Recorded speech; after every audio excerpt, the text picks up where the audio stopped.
Nearer, nearer on the wall. What do you see, dog?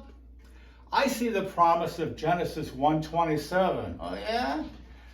God promises that every human being is made after the image of God. What does the image of God mean? That means that people have the potential for moral, spiritual, and intellectual reasoning. The image of God reflects his characteristics, too, of love, mercy, and forgiveness.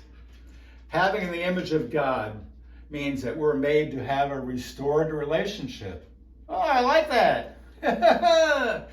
Like Ezra 7:10. Ezra studied the Bible to understand what it means. Yeah. He put his heart into it and applied it in his life. Near, near on the wall. Looking into it reminds me I need to reflect God's image. Let his word speak to your heart today. Image of Christ. Christ in me.